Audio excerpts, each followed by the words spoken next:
സ്വകാര്യ ബസ്സും ബൈക്കും കൂട്ടിയിടിച്ച് യുവാവിന് ദാരുണാന്ത്യം. തൊടുപുഴ മുതലക്കോടം സ്വദേശി ആദിത്യൻ ദാസാണ് മരിച്ചത്. യുവാവിനെ മുതലക്കോടത്തെ സ്വകാര്യ ആശുപത്രിയിൽ എത്തിച്ചുവെങ്കിലും ജീവൻ രക്ഷിക്കുവാനായില്ല. ഇന്നലെ വൈകുന്നേരത്തോടെയായിരുന്നു തൊടുപുഴ കാളിയാർ റോഡിലെ ചെറുനിലം ബസ് സ്റ്റോപ്പിന് സമീപത്ത് അപകടമുണ്ടായത്.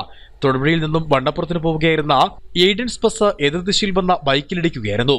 ബസ്സിനടിയിൽപ്പെട്ട ബൈക്കുമായി റോഡിലൂടെ ഏറെ നേരം നിരങ്ങി നീങ്ങിയ ശേഷമാണ് ബസ് നിന്നത്. ആദിത്യൻ ബസ്സിനടിയിൽ കുടുങ്ങിപ്പോയി. ഗുരുതര പരിക്കേറ്റ ആദിത്യന്റെ കാലൊടിഞ്ഞ് തൂങ്ങിയ നിലയിലായിരുന്നു.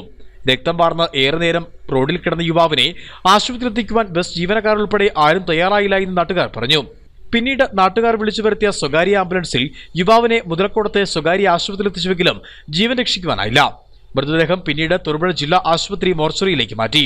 ബസിന്റെ അമിതവേഗമാണ് അപകട കാരണമെന്നാരോപിച്ച് സ്ഥലത്തെത്തിയ നാട്ടുകാർ ബസ് ജീവനക്കാർക്ക് നേരെ പ്രതിഷേധമുയർത്തി.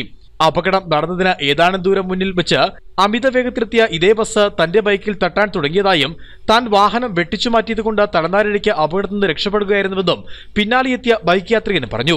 അപകടമറിഞ്ഞ് കാളിയാർ പോലീസ് സ്ഥലത്തെത്തി മേൽനടപടികൾ സ്വീകരിച്ച ശേഷം അഗ്നിരക്ഷാ സേനയാണ് ബൈക്ക് ബസ്സിനടിയിൽ നിന്ന് വലിച്ചു മാറ്റിയത്. മോർച്ചറിയിൽ സൂക്ഷിച്ചിരിക്കുന്ന ആദിത്യന്റെ മൃതദേഹം പോസ്റ്റ്മോർട്ടത്തിന് ശേഷം ബന്ധുക്കൾക്ക് വിട്ടു നൽകും. Idukki vision news, Thodupuzha.